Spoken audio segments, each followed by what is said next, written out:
The baby had never let a single stranger touch her.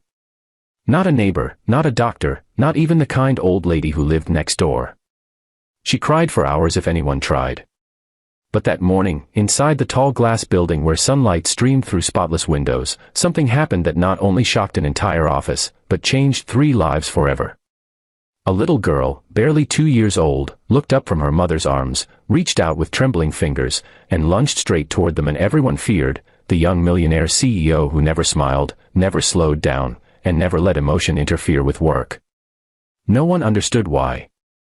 Not even him. Before we continue, if you believe in kindness, second chances, and stories that remind us of humanity, then please like, comment, share, and subscribe to Kindness Thread. Your support helps bring stories like this to life. Rosa had been working as a cleaning lady in the building for only 3 months. Every day she arrived before sunrise, carrying her daughter, Mia, wrapped in a faded pink blanket. She had no one to leave the child with, and the daycare she once trusted had refused to take Mia after the baby developed severe separation anxiety. Mia clung to her mother like a shadow, hiding her face in her shoulder, trembling at unfamiliar footsteps or voices. Rosa tried to hide her struggles, afraid she would lose her job if management found out. She cleaned floors one-handed while balancing Mia on her hip, prayed no one would complain, and kept her head down. The millionaire CEO, Adrian Wolf, was everything she wasn't. He stepped out of his black car every morning with a calm, cold aura, wearing perfectly tailored suits and a life untouched by the chaos ordinary people faced. People whispered that he was ruthless, that he fired employees for tiny mistakes, that he lived alone in a mansion too big for one person. But what no one saw was the heaviness behind his eyes, the weight of long-buried grief he never spoke about. Adrian wasn't cruel. He was lonely. And loneliness sometimes feels like coldness. The day everything changed, Rosa was polishing the massive wooden table in his office, thinking he wouldn't arrive for another hour. Mia sat quietly on the carpet, clutching her broken toy rabbit. But when the door suddenly opened, Rosa froze. Adrian walked in, scanning documents, unaware he wasn't alone. It wasn't until Mia squeaked, just a tiny frightened sound, that he glanced up. Their eyes met, the billionaire and the baby. Rosa panicked and whispered apologies, grabbing for her daughter, but before she could lift her, Mia crawled straight toward Adrian. Rosa's heart almost stopped. Mia never approached anyone. She usually screamed until she turned red. But now she crawled forward with steady determination, lifted her small hands, and tugged gently at his trouser leg. Adrian stood still, stunned. He didn't know what to do. He looked at Rosa for help, but she was speechless, her eyes wet with disbelief. Slowly, unsure and awkward, he knelt. Mia didn't hesitate. She wrapped her tiny arms around his neck like she had known him forever. And for the first time in years, long before his parents died, before he built his empire, before he learned to hide emotions, Adrian felt something warm bloom inside his chest. It felt like healing beginning without permission. Rosa apologized over and over, but Adrian waved her concerns away. He asked her what Mia liked, why she was scared of everyone but her. Rosa explained the truth that she had hidden from the world. Mia had watched her father walk out one harsh winter night and never return. Since then, she had been terrified of every face except her mother's. Adrian listened silently, feeling a deep ache in his heart. He knew abandonment too well. Over the next weeks, something strange became normal. Whenever Rosa entered the executive floor, Mia would search for Adrian. Whenever Adrian heard the soft jingle of Rosa's cleaning cart, he would pause his work. Mia would stretch her arms toward him, and he would pick her up awkwardly but with surprising gentleness.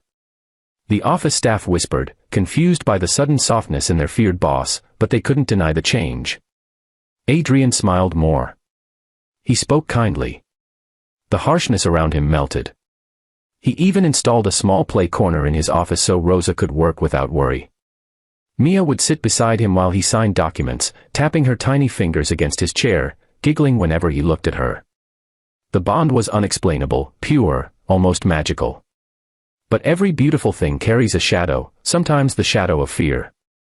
Rosa worried constantly. She feared rumors spreading, or worse, the company firing her. She feared becoming dependent on someone who lived in a world far above hers. Most of all, she feared that Mia would get attached only to lose him, the way she had lost her father. But Adrian noticed her worry long before she said anything. He wasn't as unreadable as he seemed. One afternoon, after Mia fell asleep on his shoulder, Adrian gently placed her in Rosa's arms and told her something he hadn't told anyone in years. He shared how he had once had a daughter, a baby girl who lived only a few hours after birth. He shared how her loss hollowed him, turned him into a man who hid behind work, behind money, behind silence. Rosa listened, stunned, realizing why Mia had clung to him on that first day. Maybe babies can sense broken hearts the way they sense danger. Maybe Mia recognized a missing piece inside him. Time passed, and the bond grew. Rosa stopped fearing him. Adrian stopped avoiding his past. Mia became the bridge between two wounded souls who had lived entire lives believing they were alone. One sunny morning, when the birds outside the office window were loud and joyful, Rosa approached Adrian with trembling hands. She told him she had been offered another job, one with better pay but in another city. She didn't want to go. Mia didn't want to go. But she felt it was the responsible choice. Adrian felt something crack inside him. He had faced business failures, lawsuits, and broken contracts, but nothing hurt like imagining Mia leaving. That night, he sat alone in his mansion, thinking about everything Mia and Rosa had unknowingly given him: warmth, purpose, the feeling of family. And he made a decision, not out of pity, not out of loneliness, but out of gratitude and genuine care. The next morning, he asked Rosa to stay. Not as a cleaner, but as the official manager of a new family support program he wanted to launch for single mothers in the company. A stable salary, childcare support, safe housing, everything she needed to build a life without fear. Rosa broke down in tears, overwhelmed. Mia reached out to Adrian and hugged him tight, sealing the moment with childlike certainty. If this story touched your heart even a little, please like the video, share it with someone who needs warmth today, and subscribe to Kindness Thread for more stories that remind us of humanity's beauty. Before we end, here is a simple request: comment below what moment moved you the most. And as the sun shone brightly through the office windows, the millionaire, the cleaning lady, and the little girl who feared the world discovered something rare: sometimes the family we need is the one we never expected.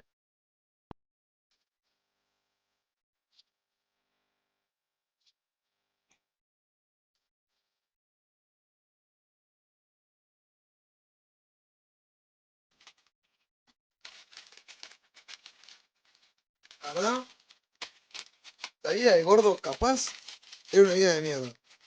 Porque la pasaba muy mal, vivía lesionando por mi peso y un montón de cosas. Pero esto, la felicidad que me da a comer,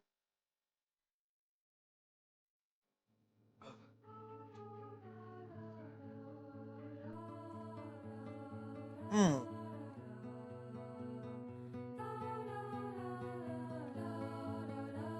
no tienen ni idea.